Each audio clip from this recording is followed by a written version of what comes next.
Very good evening. आज का topic है classification of soil. Classification of soil समझने से पहले हमें प्लास्टिसिटी चार्ट समझना होगा। प्लास्टिसिटी चार्ट अगर आप देख सकते हैं तो वाई एक्सिस में है प्लास्टिसिटी इंडेक्स और एक्स एक्सिस पे है लिक्विड लिमिट। अगर लिक्विड लिमिट की बात करें तो minimum water at which soil behaves like a liquid. Minimum water अगर है, कम से कम पानी में क्या होता है ना, सॉइल लिक्विड की तरह बहने लगे, उसे हम कहते हैं लिक्विड लिमिट। और प्लास्टिसिटी इंडेक्स उसे कहते हैं, that is the liquid limit minus plastic limit. अब प्लास्टिक लिमिट उसे कहते हैं, जैसे क्या होता है दीपावली में हम लोग एक आता है ना दिया का बाती, तो सॉइल को, जिस सॉइल क्या है थोड़ा सैचुरेटेड हो पानी पे, मतलब पानी उस पर हो, तो उसे अगर हम स्क्रॉल करें ना दोनों हाथों के बीच में, तो एक पर्टिकुलर पॉइंट जाने के बाद वो टूट जाता है।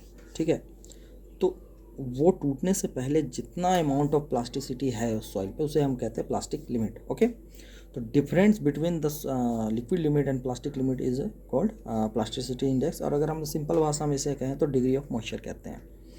ओके, और ये जो लाइन है ना, ए लाइन, यही डिफ्रेंशिएट करता है कि सॉइल जो है वो क्ले होगा या सिल्ट होगा। तो एक IP1 ये है जिसे फॉर्मूला ए लाइन को कहते हैं, सब 0.73 WL माइनस 20%, ये ए लाइन को डिनोट करता है। और एक होता है IP2 जो सॉइल का होता है, लिक्विड माइनस प्लास्टिक लिमिट। अगर ये A line that is IP1 greater हो जाता है IP2 से, तो मतलब IP2 नीचे होगा ए लाइन से, तो वो सिल्ट होगा। और अगर IP2 ज़्यादा जाता है इसका वैल्यू ए लाइन से, तो वो क्ले होगा।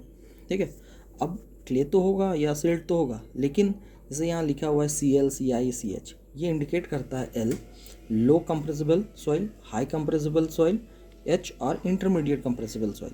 तो अगर लिक्विड लिमिट बिलो 35% है तो वो CL होगा, दोनों के भी 35% टू 50% होगा तो इंटरमीडिएट होगा, और अगर ग्रेटर देन 50% है तो वो CH होगा। ओके, तो इसको जानने से पहले हमें केसेस देखना पड़ेगा, क्या केसेस होता है। ठीक है, क्लासिफिकेशन ऑफ सॉइल के लिए ये एक बाद में काम आएगा अभी। ओके, तो ये 3 केसेस है। पहला है, जैसे मान लीजिए सपोज कीजिए कि आप 100 kg ऑफ सॉइल आपके पास है, उसे क्या किए 4.7 mm का छलनी होता है, सीप छलनी, ठीक है, उस पर आपने 100 kg का सॉइल को डाला, तो उसमें क्या हुआ कि 50% या उससे ज़्यादा छन के ऊपर रुक गया है, रिटेन हो गया है, तो उसे हम लोग ग्रेवल कहते हैं। और अगर 50% या उससे ज़्यादा अगर पास हो जाता है तो सैंड कहते हैं।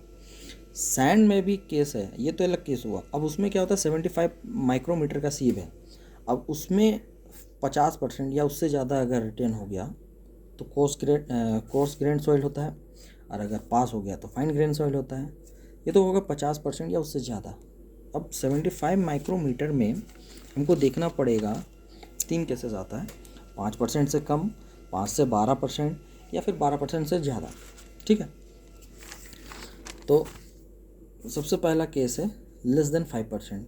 लेस देन 5% में क्या होता है ना कि हमें ग्रेड निकालना पड़ता है। ग्रेड निकालने के लिए कोफिशिएंट ऑफ यूनिफॉर्मिटी और कोफिशिएंट ऑफ कर्वेचर निकालना पड़ेगा। कोफिशिएंट ऑफ सी यू का फॉर्मूला है D60/D10, D10 that is effective size, और C का है D30² divided by D10 into D60। अगर CU ग्रेटर देन 4 आया दैट इज़ क्रेबल हुआ, अगर ग्रेटर देन 6 है तो सैंड हुआ, और इक्वल 1 है तो पुअरली और यूनिफॉर्मली ग्रेड होता है। ठीक है, और CU हमेशा हमेशा इक्वल टू और ग्रेटर देन 1 होगा। ओके, अब ये जो है ना, ये एक जैसे ग्राफ पे होता है ना, वर्टिकल लाइन, पुअरली लाइन, आपको SSC JEE का क्वेश्चन पेपर में भी दिया हुआ है कि मान लीजिए कि पुअरली ग्रेडेड ये लाइन दे दिया जाएगा, तो इसमें आपको बताना होगा कि कौन सा पुअरली ग्रेडेड है या वो कौन सा वेल ग्रेडेड है। तो अगर पुअरली ग्रेडेड सैंड या सॉइल जो भी है, तो अगर वो वर्टिकल है तो पुअरली ग्रेडेड होगा, इंक्लाइंड है तो वेल ग्रेडेड होगा, और हॉरिजॉन्टल है तो वो गैप ग्रेडेड होगा। ये हुआ पहला केस। नाउ सेकेंड केस का अगर हम बात करें कि अगर 75 माइक्रोमीटर से पास अगर ग्रेटर देन 12% होता है, तो उसमें हमें प्लास्टिसिटी निकालना पड़ता है। वही प्लास्टिसिटी जो अभी हम लोग ने डिस्कस किया था, ये प्लास्टिसिटी चार्ट पे। ठीक है, तो अगर IP1 जो WL-W2 है, ये फॉर्मूला है, ए लाइन से अगर ये IP ऑफ सॉइल ज़्यादा होता है तो वो क्ले होगा, और अगर नीचे है तो फिर सिल्ट होगा। ठीक है, तो पहला केस में था ग्रेड निकालना, दूसरा केस में था हमें प्लास्टिसिटी निकालना होगा।